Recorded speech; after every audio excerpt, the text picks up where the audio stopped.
ആശ്വാസം നേടാം. ഹൃത്തിനുള്ളിൽ ജീവൻ നൽകും വചനം, തിരുവചനം. പിതാവിൻ്റെയും പുത്രൻ്റെയും പരിശുദ്ധാത്മാവിൻ്റെയും നാമത്തിൽ ആമേൻ.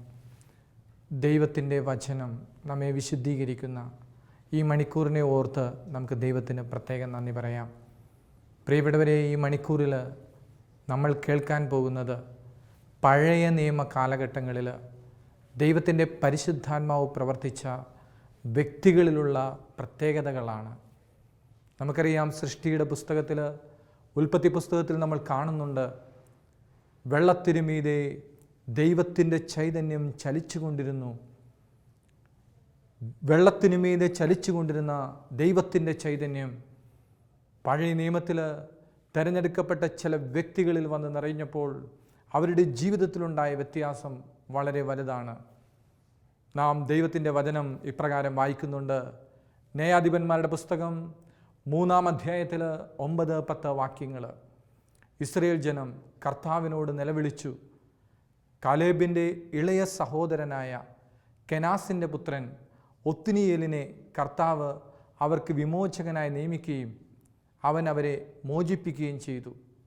കർത്താവിൻ്റെ ആത്മാവ് അവൻ്റെ മേൽ വന്നു.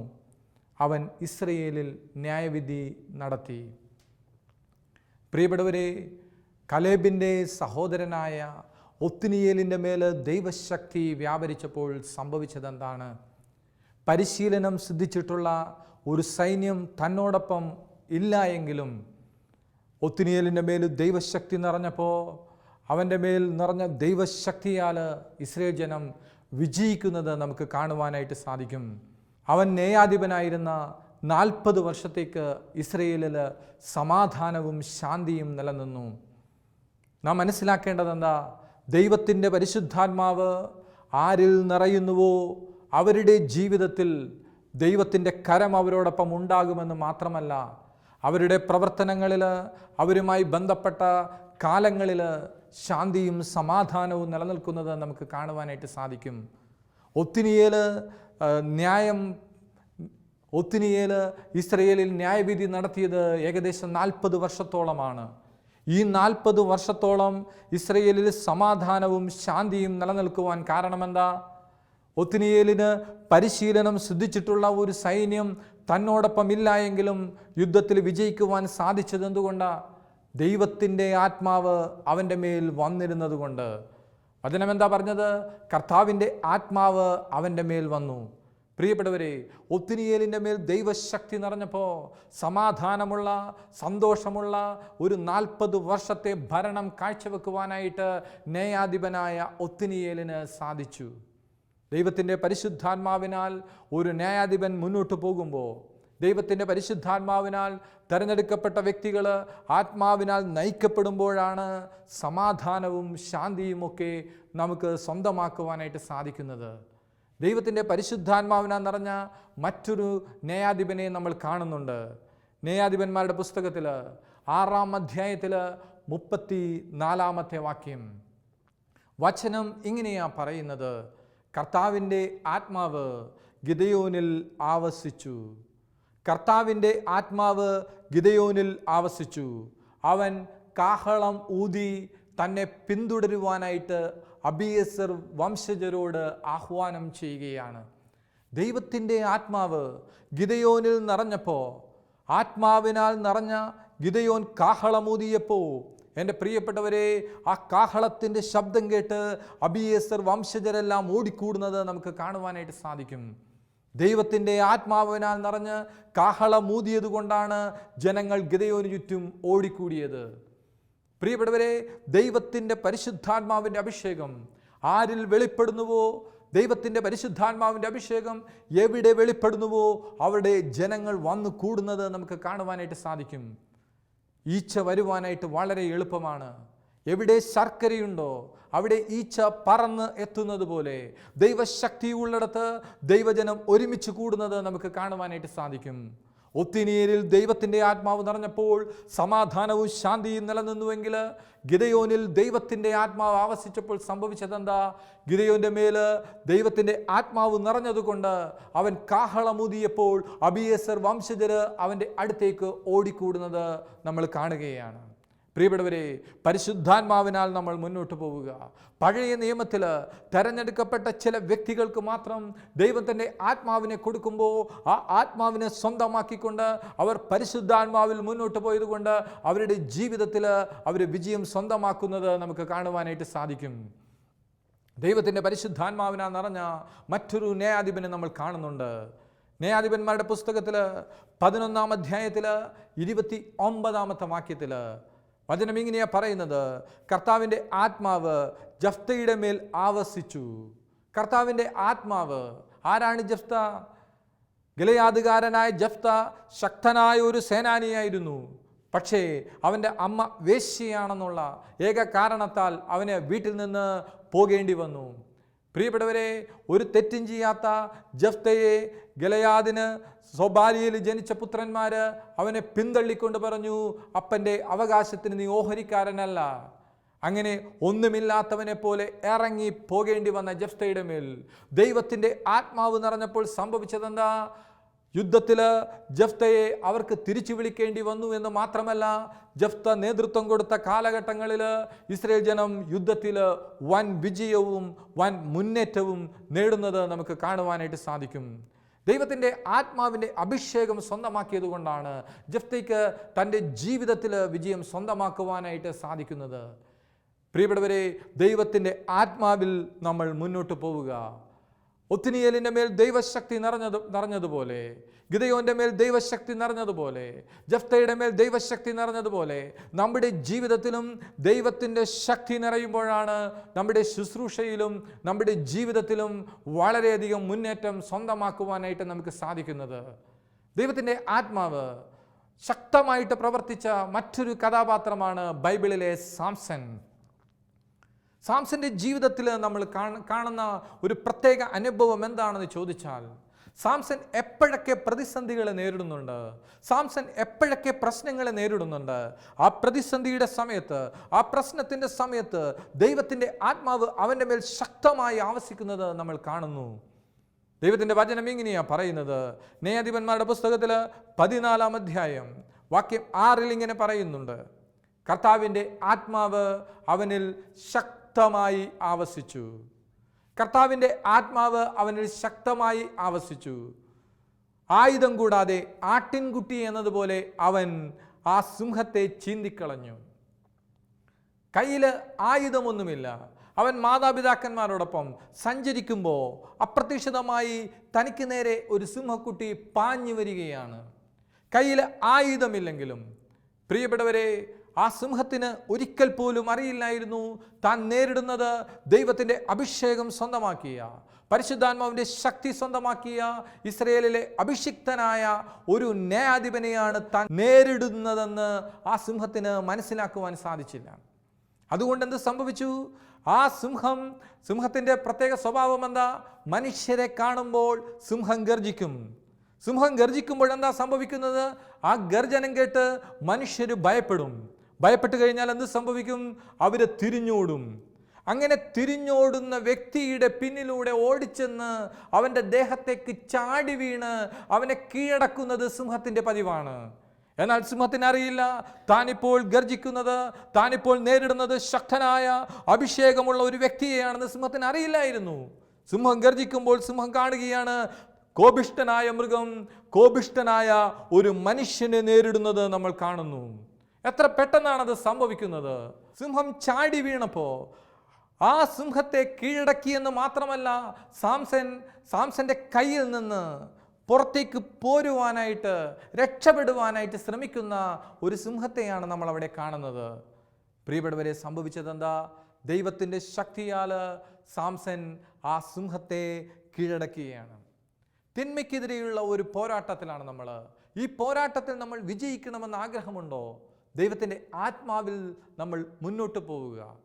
ദൈവത്തിൻ്റെ ആത്മാവിനാൽ നിറഞ്ഞപ്പോൾ, സാംസണിൽ പരിശുദ്ധാത്മാവ് നിറഞ്ഞപ്പോൾ സംഭവിച്ചതെന്താ? അവൻ്റെ കയ്യിൽ ആയുധമില്ലെങ്കിലും പൊടിയാറായ കഴുതയുടെ താടിയെല്ലുകൊണ്ട് 3000 പേരെ കൂന കൂട്ടുന്ന സാംസനെ നമുക്ക് കാണുവാനായിട്ട് സാധിക്കും. ഫിലിസ്ത്യരുടെ ഗ്രാമത്തെ ഒറ്റയ്ക്ക് കത്തിച്ച് ചാമ്പലാക്കുന്നത് നമുക്ക് കാണുവാനായിട്ട് സാധിക്കും. ദൈവത്തിൻ്റെ ആത്മാവ് സാംസനിൽ പ്രതിസന്ധികളുടെ സമയത്ത് സാംസനിൽ നിറഞ്ഞതുപോലെ നമ്മുടെ ജീവിതത്തിൽ ഒരു പ്രശ്നമുണ്ടാകുമ്പോൾ, നമ്മുടെ ജീവിതത്തിൽ ഒരു പ്രതിസന്ധി ഉണ്ടാകുമ്പോൾ നമ്മൾ പ്രാർത്ഥിക്കുകയാണ്, ഓ ദൈവമേ, നിൻ്റെ ആത്മാവിനാൽ എന്നെ പൊതിയണമേ എന്ന് പ്രാർത്ഥിക്കുമ്പോൾ ദൈവത്തിൻ്റെ ആത്മാവ് നമ്മുടെ മേൽ വരുമെന്ന് മാത്രമല്ല, ആ പ്രതിസന്ധിയെ അതിജീവിക്കുവാനായിട്ട് ദൈവത്തിൻ്റെ ആത്മാവ് നമ്മളെ സഹായിക്കും. സാമൂൽ പ്രവാചകൻ സാവൂളിനോട് പറയുന്ന ഒരു അനുഭവമുണ്ട്. സാവൂൾ ദൈവത്തിൻ്റെ ആത്മാവിനെ നിറഞ്ഞ ആ അനുഭവം സുന്ദരമാണ്. എന്താണ് സാമുവേൽ പ്രവാചകൻ സാവൂളിനോട് പറഞ്ഞത്?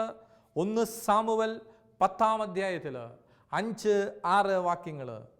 വാദ്യമേളങ്ങളോടെ മലമുകളിൽ നിന്ന് ഇറങ്ങി വരുന്ന ഒരു പ്രവാചക ഗണത്തെ നീ കണ്ടുമുട്ടും.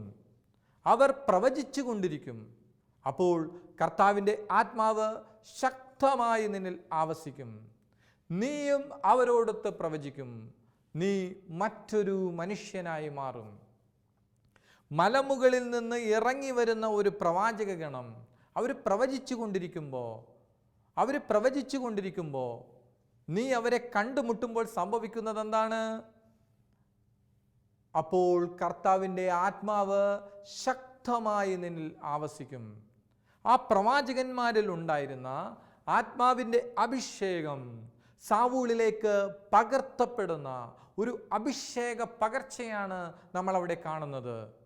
മലമുകളിൽ നിന്ന് വാദ്യഘോഷങ്ങളോടെ ദൈവത്തെ ആരാധിച്ചുകൊണ്ട് ഇറങ്ങി വരുന്ന പ്രവാചക ഗണത്തെ സാവൂൾ കണ്ടപ്പോൾ, അവരെ കണ്ട സമയത്ത് ദൈവശക്തി സാവൂളിൻ്റെ മേൽ വ്യാപരിച്ചു എന്ന് മാത്രമല്ല, സാവൂളും അവരോടൊത്ത് പ്രവചിക്കാൻ തുടങ്ങി. മാത്രമല്ല, മറ്റൊരു മനുഷ്യനായി നീ മാറും. അതിനെ പറയുക, മറ്റൊരു മനുഷ്യനായി നീ മാറും. ദൈവത്തിൻ്റെ ശക്തി സാവൂളിൽ നിറഞ്ഞപ്പോൾ സാവൂളിൻ്റെ ജീവിതത്തിൽ പുതിയൊരു മനുഷ്യൻ രൂപപ്പെടുന്നത് നമ്മൾ കാണുകയാണ്. പ്രിയപ്പെട്ടവരെ, ദൈവത്തിൻ്റെ ആത്മാവിൻ്റെ സാന്നിധ്യമുള്ളവർ, പരിശുദ്ധാത്മാവിൻ്റെ അഭിഷേകമുള്ളവരോട് നാം ചേർന്ന് നിൽക്കുമ്പോൾ നമ്മളിലേക്ക് ഈ അഭിഷേകം പകർത്തപ്പെടുന്നത് നമുക്ക് കാണുവാനായിട്ട് സാധിക്കും. 1 സാമുവേൽ 10-ാം അധ്യായത്തിൽ 10-ാമത്തെ വാക്യത്തിൽ നമ്മളത് കാണുന്നുണ്ട്. സാവൂളും വൃദ്ധനും ഗിബെയയിലെത്തിയപ്പോൾ പ്രവാചക ഗണത്തെ കണ്ടു. ഉടൻ ദൈവത്തിൻ്റെ ആത്മാവ് അവനിൽ ശക്തമായി പ്രവർത്തിച്ചു. അവനും അവരോടൊത്ത് പ്രവചിച്ചു. സാവൂള് പ്രവചിക്കുന്നത് കണ്ടപ്പോൾ ജനങ്ങൾ ചോദിച്ചു, കിഷിന്റെ പുത്രനായ സാവൂളും പ്രവാചകനോ? കണ്ടില്ലേ, ദൈവത്തിൻ്റെ ആത്മാവിനാൽ നിറഞ്ഞ പ്രവാചകരോട് ചേർന്ന് നിന്നപ്പോൾ സാവൂളിൻ്റെ മേൽ ദൈവത്തിൻ്റെ ആത്മാവ് നിറഞ്ഞുവെങ്കിൽ, എൻ്റെ പ്രിയപ്പെട്ടവരെ, പരിശുദ്ധാത്മാവിൻ്റെ അഭിഷേകമുള്ള വ്യക്തികളുടെ സാന്നിധ്യം, അഭിഷേകത്തിൻ്റെ മേഘം നമ്മളിലേക്ക് കടന്നു വരുന്നതിന് കാരണമായി മാറും. നമുക്കറിയാം, ഏലിയ പ്രവാചകൻ പോകുന്നതിന് മുമ്പ് എലീശയായ തൻ്റെ ശിഷ്യനോട് ചോദിക്കുന്നുണ്ട്, ഞാൻ പോകുമ്പോൾ നിനക്ക് എന്താണ് വേണ്ടത്?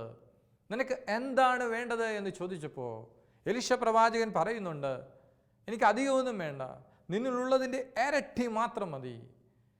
നിന്നിലുള്ളതിൻ്റെ ഇരട്ടി അഭിഷേകം. ഇരട്ടി അഭിഷേകം ചോദിച്ചപ്പോൾ സംഭവിച്ചത് എന്താ? എലിയ പ്രവാചകൻ പറഞ്ഞു, ഞാൻ പോകുന്നത് നീ കാണുകയാണെങ്കിൽ നിനക്കത് സ്വന്തമാക്കാൻ പറ്റും. ആഗ്നേയ രഥങ്ങളോടൊപ്പം ദൈവമയച്ച ചുഴലിക്കാറ്റിൽ ഏലിയ പ്രവാചകൻ ആകാശത്തേക്ക് പറന്നുയരുന്നത് എലീശ കാണുമ്പോൾ സംഭവിച്ചതെന്താ? ഏലിയാവിൻ്റെ ശരീരത്തിലുണ്ടായിരുന്ന പുതപ്പ് കറങ്ങി വന്ന് എലീശ പ്രവാചകന്റെ ദേഹത്തേക്ക് വന്നു വീണു. എലീശയും അഭിഷേകം സ്വന്തമാക്കുന്നത് നമ്മളവിടെ കാണുന്നുണ്ട്. പ്രിയപ്പെട്ടവരെ, ഏലിയ പ്രവാചകനിലുണ്ടായിരുന്ന അഭിഷേകത്തിൻ്റെ പങ്ക് എലീശ പ്രവാചകൻ സ്വന്തമാക്കുന്നു. ഹല്ലേലൂയ. 2 രാജാക്കന്മാർ 2-ാം അധ്യായത്തിൽ 9 മുതൽ 15 വരെയുള്ള വാക്യങ്ങളിൽ നമ്മൾ ഈ വചനഭാഗം കാണുന്നുണ്ട്. അതുപോലെ തന്നെ മോശയുടെ മേലുണ്ടായിരുന്ന ദൈവശക്തി മറ്റുള്ള നേതാക്കന്മാർക്ക് വീതിച്ചു കൊടുക്കുന്നത് നമുക്ക് കാണാൻ പറ്റും. സംഖ്യയുടെ പുസ്തകത്തിൽ 11-ാം അധ്യായത്തിൽ 25-ാമത്തെ വാക്യം, കർത്താവ് മേഘത്തിൽ ഇറങ്ങി വന്ന് അവനോട് സംസാരിച്ചു.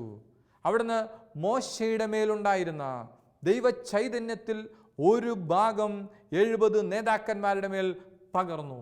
അപ്പോൾ അവർ പ്രവചിക്കാൻ തുടങ്ങി. മോശ എന്ന് പറയുന്ന നേതാവിലുണ്ടായിരുന്ന അഭിഷേകത്തിൻ്റെ ഒരു അല്പമെടുത്ത് 70 നേതാക്കന്മാർക്ക് വീതിച്ചു കൊടുക്കുന്നത് നമ്മൾ കാണുന്നുണ്ട്. അതുകൊണ്ട് പ്രിയപ്പെട്ടവരെ, ദൈവത്തിൻ്റെ ആത്മാവിൻ്റെ അഭിഷേകമുള്ളവരോട് ചേർന്ന് നിൽക്കുമ്പോൾ, അവരോട് ഒരുമിച്ച് പ്രാർത്ഥിക്കുമ്പോൾ, അവരോടൊപ്പം സമയം ചെലവിടുമ്പോൾ ദൈവശക്തി നമ്മുടെ ജീവിതത്തിലും വ്യാപരിക്കുന്നത് നമുക്ക് കാണുവാനായിട്ട് സാധിക്കും. ഇതേപോലെ സാമൂൽ പ്രവാചകന്റെ ജീവിതത്തിൽ ദൈവത്തിൻ്റെ ആത്മാവിൻ്റെ അഭിഷേകം സ്വന്തമാക്കുന്നത് നമുക്ക് കാണുവാനായിട്ട് സാധിക്കും. 1 സാമുവേൽ 16 അധ്യായം 12-13 വാക്യങ്ങൾ. പവിഴ നിറവും മനോഹര നയനങ്ങളുമുള്ള അവൻ സുന്ദരനായിരുന്നു. കർത്താവ് കൽപ്പിച്ചു, എഴുന്നേറ്റ് അവനെ അഭിഷേകം ചെയ്യുക. തെരഞ്ഞെടുക്കപ്പെട്ടവൻ അവൻ തന്നെ. സാമുവേൽ അവനെ സഹോദരന്മാരുടെ മുമ്പിൽ വെച്ച് കുഴലിലെ തൈലം കൊണ്ട് അഭിഷേകം ചെയ്തു. അന്നു മുതൽ കർത്താവിൻ്റെ ആത്മാവ് ദാവീദിൻ്റെ മേൽ ശക്തമായി ആവസിച്ചു. എന്നു മുതൽ ജസ്സയുടെ പുത്രരിൽ ഒരുവൻ രാജാവാകുമെന്നുള്ള ഒരു സന്ദേശം, ഒരു പ്രവചനം സാമൂൽ പ്രവാചകന് ലഭിക്കുകയാണ്. ആ പ്രവചനം സ്വന്തമാക്കിയിട്ട് ജസ്സയുടെ ഭവനത്തിൽ ചെന്നിട്ട് സാമൂൽ പ്രവാചകൻ പറയുന്നുണ്ട്, നിന്റെ മക്കളിൽ ഒരുവൻ രാജാവാകും, നിന്റെ മക്കളിൽ ഒരുവൻ രാജാവാകും. കേട്ടപടി ജസ്സയ്ക്ക് മനസ്സിലായി മൂത്ത പുത്രനായിരിക്കും സാധ്യതയുള്ളത്. കാരണം അവനാണ് ഒരു രാജാവിന് ഒത്ത വടിവൊത്ത ശരീരമുള്ളത്. എന്നാൽ അവനല്ല എന്ന് മനസ്സിലായപ്പോൾ ഒരുപക്ഷെ ജസ്സ ചിന്തിച്ചു രണ്ടാമനായിരിക്കും, കാരണം അവനാണ് കൂടുതൽ വിദ്യാഭ്യാസമുള്ളത്. ഇങ്ങനെ കഴിവുകളുടെ മാനദണ്ഡമനുസരിച്ച് ഓരോ മക്കളായിട്ട് വന്നു. അവരാരുമല്ല. അവസാനം ജസ്സയോട് സാമൂൽ പ്രവാചകൻ ചോദിക്കുന്നുണ്ട്, ഇനി നിനക്ക് മക്കളാരുമില്ലേ? അവൻ പറഞ്ഞു, ഇനി എനിക്കൊരു ഒരു മോൻ കൂടിയുണ്ട്. പക്ഷേ അവൻ കന്നുകാലികളെ തീറ്റിക്കുവാനായിട്ട് പോയിരിക്കുകയാണ്, ആടുകളെ മേയ്ക്കുവാനായിട്ട് പോയിരിക്കുകയാണ്. പ്രിയപ്പെട്ടവരെ, ആട്ടിടയനായ ദാവീദ് ഇതാ കയറി വരുമ്പോൾ സംഭവിച്ചതാണ് നമ്മൾ വായിച്ചത്. പവിഴ നിറവും മനോഹര നയനങ്ങളുമുള്ള അവൻ സുന്ദരനായിരുന്നു. കർത്താവ് കൽപ്പിച്ചു, എഴുന്നേറ്റ് അവനെ അഭിഷേകം ചെയ്യുക, എഴുന്നേറ്റ് അവനെ അഭിഷേകം ചെയ്യുക. സംഭവിച്ചതെന്താ? തെരഞ്ഞെടുക്കപ്പെട്ടവൻ അവനാണെന്നുള്ള തിരിച്ചറിവുണ്ടായപ്പോൾ സാമൂൽ പ്രവാചകൻ സഹോദരന്മാരുടെ മുമ്പിൽ വെച്ച് തന്നെ കുഴലിലെ തൈലം കൊണ്ട് അവനെ അഭിഷേകം ചെയ്തു. കുഴലിലെ തൈലം കൊണ്ട് അവനെ അഭിഷേകം ചെയ്തപ്പോൾ സംഭവിച്ചതെന്താ? അന്നു മുതൽ ദൈവത്തിൻ്റെ ആത്മാവിൻ്റെ അഭിഷേകം അവനിൽ ശക്തമായി ആവസിച്ചു. ഇതൊരു അഭിഷേക പ്രാർത്ഥനയുടെ അനുഭവമാണ് സൂചിപ്പിക്കുന്നത്. ഇതാ അഭിഷേകം ലഭിച്ചവർ തൈലം കൊണ്ട് അഭിഷേകം ചെയ്ത് ദൈവശക്തി വ്യാപരിക്കുവാനായിട്ട് പ്രാർത്ഥിക്കുമ്പോൾ ദൈവത്തിൻ്റെ ആത്മാവിൻ്റെ അഭിഷേകം മറ്റുള്ളവരിലേക്ക് പകർത്തപ്പെടുന്ന സുന്ദരമായ ഒരു അനുഭവമാണ് നമ്മളിവിടെ കാണുന്നത്. എൻ്റെ പ്രിയപ്പെട്ടവരെ, അങ്ങനെ പഴയ നിയമത്തിൽ ദൈവം തെരഞ്ഞെടുക്കപ്പെട്ട ചില വ്യക്തികൾക്ക് ദൈവം തൻ്റെ ആത്മാവിനെ മാറ്റിവെക്കുന്നത് നമ്മൾ കാണുകയാണ്.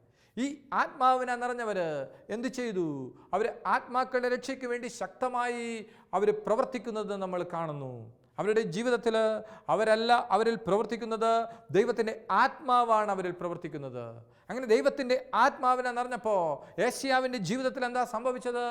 ജെറമ്യാവിൻ്റെ ജീവിതത്തിൽ എന്താ സംഭവിച്ചത്? നെഹമ്യാവിൻ്റെ ജീവിതത്തിൽ എന്താ സംഭവിച്ചത്? പ്രവാചകന്മാരിലൂടെയും ന്യായാധിപന്മാരിലൂടെയും ദൈവത്തിൻ്റെ ആത്മാവ് ശക്തമായിട്ട് പ്രവർത്തിക്കുന്നത് നമ്മൾ കാണുകയാണ്. ദാവീദ് രാജാവായിരുന്നു. ആ രാജാവിലൂടെ പോലും ദൈവത്തിൻ്റെ ആത്മാവ് ശക്തമായിട്ട് പ്രവർത്തിക്കുന്നത് നമ്മൾ കാണുന്നു.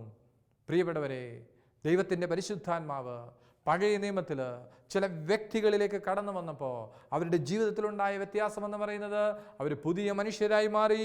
അവരിലൂടെ ദേശം അഭിവൃദ്ധിപ്പെട്ടു. അവരുടെ ജീവിതത്തിൽ ഐശ്വര്യമുണ്ടായി, അവരുടെ ജീവിതത്തിൽ ഉയർച്ചയുണ്ടായി. അവർ രാജ്യങ്ങൾ പിടിച്ചടക്കി, അവർ ന്യായവിധി നടത്തി, അവർ ആത്മാക്കൾക്ക് വേണ്ടി നല്ലൊരു കൊയ്ത്ത് നടത്തുന്നത് നമ്മൾ കാണുന്നുണ്ട്. പ്രിയപ്പെട്ടവരെ, മുമ്പ് ഏതൊരു കാലഘട്ടങ്ങളെക്കാളും ഉപരി ഈ കാലഘട്ടം ഇത് പരിശുദ്ധാത്മാവിൻ്റെ കാലഘട്ടമാണ്. പഴയ നിയമത്തിൽ പ്രവർത്തിച്ച ദൈവശക്തിയുടെ അഭിഷേകം പുതിയ നിയമത്തിലേക്ക് വരുമ്പോൾ സകല ജനങ്ങൾക്കും ദൈവം തൻ്റെ ആത്മാവിനെ സൗജന്യമായിട്ട് നൽകുന്നത് നമുക്ക് കാണുവാനായിട്ട് സാധിക്കും. ദൈവത്തിൻ്റെ ആത്മാവ് വെള്ളത്തിന് മീതെ ചലിച്ചുകൊണ്ടിരുന്ന ദൈവീക ചൈതന്യം എൻ്റെ പ്രിയപ്പെട്ടവരെ ചലിക്കാതിരുന്ന മനുഷ്യരെ ചലിപ്പിച്ചുവെങ്കിൽ നമ്മുടെ ജീവിതത്തിലെ ചലനരാഹിത്യങ്ങളിലേക്ക് ദൈവത്തിൻ്റെ ആത്മാവിനെ നിറയുവാനായിട്ട് നാം ആഗ്രഹിക്കുന്നുണ്ടോ? ഇന്ന് നമ്മൾ പ്രാർത്ഥിക്കുവാൻ തയ്യാറാണോ? പഴയ നിയമത്തിലെ വിശ്വാസവീരന്മാരും ന്യായാധിപന്മാരും രാജാക്കന്മാരും പുരോഹിതന്മാരും എല്ലാം ദൈവത്തിൻ്റെ ആത്മാവിനെ നിറഞ്ഞുകൊണ്ട് അവർ ന്യായവിധി നടത്തി. അവരുടെ ജീവിതത്തിൽ വിജയമുണ്ടായി, അവരുടെ ജീവിതത്തിൽ ഉയർച്ചയുണ്ടായി, അവരുടെ ജീവിതത്തിൽ അഭിഷേകം സ്വന്തമാക്കി. ദൈവത്തിൻ്റെ ആത്മാവിനെ നിറഞ്ഞ എലീശയുടെ ഒരു അനുഭവം മനോഹരമാണ്. ഏലീശ പ്രവാചകൻ മരിച്ചു കഴിഞ്ഞിട്ട് ഈ മരിച്ച ഏലീശ പ്രവാചകൻ്റെ ശരീരം അടക്കം ചെയ്ത സെമിത്തേരിയിലേക്ക് മറ്റൊരു ശവശരീരം അടക്കാനായിട്ട് ഇസ്രായേൽക്കാർ ചെല്ലുകയാണ്. അപ്പോഴാണ് യുദ്ധത്തിൻ്റെ കാഹളം കേൾക്കുന്നത്. യുദ്ധത്തിൻ്റെ കാഹളം കേട്ടപ്പോൾ എന്ത് സംഭവിച്ചു? മൃതശരീരവുമായിട്ട് വന്നവർ ആ സിമിട്രിയിൽ അവർ അടക്കാൻ വേണ്ടി കൊണ്ടുവന്ന മൃതശരീരം അവിടെ ഇട്ടിട്ട് അവർ ഓടുകയാണ്. അവരോടുമ്പോൾ എൻ്റെ പ്രിയപ്പെട്ടവരെ, ഏലീശ പ്രവാചകൻ്റെ അസ്ഥിയിലാണ് ഈ മൃതശരീരം സ്പർശിക്കുന്നത്. സംഭവിക്കുന്നത് എന്താ? ആ മൃതശരീരം ജീവനുള്ള ശരീരമായി മാറിയെന്ന് മാത്രമല്ല, അവരോടൊപ്പം ആ മൃതനായ മനുഷ്യനും ഓടുന്നത് നമുക്ക് കാണുവാനായിട്ട് സാധിക്കും. ദൈവത്തിൻ്റെ ആത്മാവിൻ്റെ അഭിഷേകം സ്വന്തമാക്കിയ വ്യക്തികളിലൂടെ ദൈവം ഈ ലോകത്തിൽ വലിയ കാര്യങ്ങൾ ചെയ്തുവെങ്കിൽ, പ്രിയപ്പെട്ടവരെ, പരിശുദ്ധാത്മാവിനെ മാറ്റി നിർത്തിക്കൊണ്ട് നമ്മൾ എന്ത് ചെയ്താലും നമ്മുടെ ജീവിതത്തിൽ വിജയിക്കണമെന്നില്ല. ജെറമ്യാ പ്രവാചകന്റെ പുസ്തകത്തിൽ 2-ാം അധ്യായത്തിൽ വാക്യം 13 ഇങ്ങനെ പറയുന്നു: എന്തെന്നാൽ എൻ്റെ ജനം 2 തിന്മകൾ പ്രവർത്തിച്ചു. 1, ജീവജലത്തിൻ്റെ ഉറവയായ എന്നെ അവർ ഉപേക്ഷിച്ചു. 2, ജലം സൂക്ഷിക്കാൻ കഴിവില്ലാത്ത പൊട്ടക്കിണറുകൾ കുഴിച്ചു. പരിശുദ്ധാത്മാവിനെ മാറ്റി നിർത്തിക്കൊണ്ട് ഒരുപാട് പൊട്ടക്കിണറുകൾ കുഴിക്കുന്ന ഒത്തിരി സമൂഹത്തെ നമുക്ക് കാണുവാനായിട്ട് സാധിക്കും. എന്നാൽ പ്രിയപ്പെട്ടവരെ, ഒത്നിയേലിനെ പോലെ, ന്യായാധിപനായ സാംസനെ പോലെ, ന്യായാധിപനായ ഗിദെയോനെ പോലെ, ദാവീദിനെ പോലെ, സാവൂളിനെ പോലെ ദൈവത്തിൻ്റെ ആത്മാവിനെ നിറഞ്ഞുകൊണ്ട് മുന്നോട്ട് പോകുവാൻ തയ്യാറാണോ? നമ്മുടെ ജീവിതത്തിൽ വലിയ വിജയം സ്വന്തമാക്കുവാനായിട്ട് സാധിക്കും. സുവിശേഷീകരണം എന്ന് പറയുന്നത് അത് പരിശുദ്ധാത്മാവിൽ മുന്നോട്ട് പോകേണ്ട ഒരു പ്രവൃത്തിയാണ്. ബുദ്ധിയിൽ നിന്ന് ഉദിക്കുന്നതല്ല. സുവിശേഷം നമുക്ക് നൽകിയത് ഏതെങ്കിലും ഒരു യൂണിവേഴ്സിറ്റി പ്രൊഫസർ അല്ല. അതുകൊണ്ട് പരിശുദ്ധാത്മാവിനാൽ രൂപം കൊണ്ട ദൈവവചനം പരിശുദ്ധാത്മാവിനാൽ പ്രസംഗിക്കപ്പെടണം. അതുകൊണ്ട് ഗിദെയോനിൽ നിറഞ്ഞ, സാംസനിൽ നിറഞ്ഞ ഈ പരിശുദ്ധാത്മാവ് നമ്മുടെ ജീവിതത്തിൽ നിറയുമ്പോൾ നമ്മുടെ ജീവിതത്തിലും വലിയ മുന്നേറ്റങ്ങൾ കാണുവാനായിട്ട് നമുക്ക് സാധിക്കും. പ്രിയപ്പെട്ടവരെ, ദൈവത്തിൻ്റെ പരിശുദ്ധാത്മാവ് നമ്മളിൽ നിറയുവാനായിട്ട് ഇന്ന് എത്ര പേര് ഹൃദയം തുറന്നു കൊടുക്കുന്നുണ്ട്? ഒത്നിയേൽ ദൈവത്തിൻ്റെ ആത്മാവിനെ നിറഞ്ഞപ്പോൾ ശാന്തിയും സമാധാനവും നിലനിന്നു. ഗിദെയോൻ ആത്മാവിനെ നിറഞ്ഞ് കാഹളമൂതിയപ്പോൾ അബീയേസർ വംശജർ ഓടിക്കൂടി. സാംസൻ ആത്മാവിനെ നിറഞ്ഞപ്പോൾ കയ്യിൽ ആയുധമില്ലെങ്കിലും സിംഹത്തെ കീഴടക്കുവാനായിട്ട് സാധിച്ചു. ആത്മാവിനെ നിറഞ്ഞ പ്രവാചകഗണത്തെ കണ്ടപ്പോൾ സാവൂൾ അഭിഷേകം സ്വന്തമാക്കി. ഏലിയ പ്രവാചകൻ്റെ കൂടെ നടന്ന എലീശ അഭിഷേകം സ്വന്തമാക്കി. മോശയോടുകൂടെ ഉണ്ടായിരുന്ന 70 പേര് അഭിഷേകം സ്വന്തമാക്കി. പ്രിയപ്പെട്ടവരെ, ദാവീദ് കുഴലിലെ തൈലം കൊണ്ട് സാമുവേൽ പ്രാർത്ഥിച്ചപ്പോൾ അവനും അഭിഷിക്തനായി മാറി. ഈ അഭിഷേകം നമ്മുടെ ജീവിതത്തിൽ നിറയുവാൻ ഈ പുതിയ നിയമത്തിൽ തിരഞ്ഞെടുക്കപ്പെട്ട ചിലർക്ക് മാത്രമല്ല ദൈവം തന്നെ ആത്മാവിനെ കൊടുക്കുന്നത്. ജോയൽ പ്രവാചകൻ പറഞ്ഞത് കണക്ക് അവസാന നാളുകളിൽ എല്ലാ മനുഷ്യരുടെയും മേൽ എൻ്റെ ആത്മാവിനെ ഞാൻ വർഷിക്കും. നിങ്ങളുടെ പുത്രന്മാരും പുത്രിമാരും പ്രവചിക്കും. യുവാക്കൾക്ക് ദർശനങ്ങളുണ്ടാകും. പ്രിയപ്പെട്ടവരെ, ദർശനങ്ങൾ കാണുന്ന യുവാക്കളും സ്വപ്നങ്ങൾ കാണുന്ന വൃദ്ധന്മാരും വർദ്ധിക്കട്ടെ. പരിശുദ്ധാത്മാവിനെ സ്വന്തമാക്കുക. പരിശുദ്ധാത്മാവിൽ മുന്നോട്ട് പോകുക. ആത്മാവിൻ്റെ കാറ്റ്, പഴയ നിയമത്തിൽ ചലിപ്പിച്ച ആ വെള്ളം, പഴയ നിയമത്തെ ചലിപ്പിച്ച ആ കാറ്റ് ഇന്ന് നമ്മളിൽ നിറയുവാനായിട്ട് ഏറ്റവും സ്നേഹത്തോടെ നമുക്ക് പ്രാർത്ഥിക്കാം. ഓ പ്രിയപ്പെട്ട പരിശുദ്ധാത്മാവേ, ഈ കാലഘട്ടത്തിൽ പഴയ നിയമത്തിലെ ന്യായാധിപന്മാരിലും രാജാക്കന്മാരിലും പ്രവാചകന്മാരിലും നിറഞ്ഞതുപോലെ ഞങ്ങളിലും നിറയണമേ എന്ന് പ്രാർത്ഥിക്കാം. ഓ പ്രിയപ്പെട്ട പരിശുദ്ധാത്മാവേ, ഞങ്ങളുടെ ജീവിതത്തെ രൂപാന്തരപ്പെടുത്തണമേ. ആത്മാവിനെ നിറഞ്ഞ സാവൂൾ മറ്റൊരു മനുഷ്യനായി മാറിയതുപോലെ ദൈവത്തിൻ്റെ ആത്മാവിനെ നിറഞ്ഞ് ഞങ്ങളും മറ്റൊരു മനുഷ്യരായി മാറട്ടെ. ആമേൻ.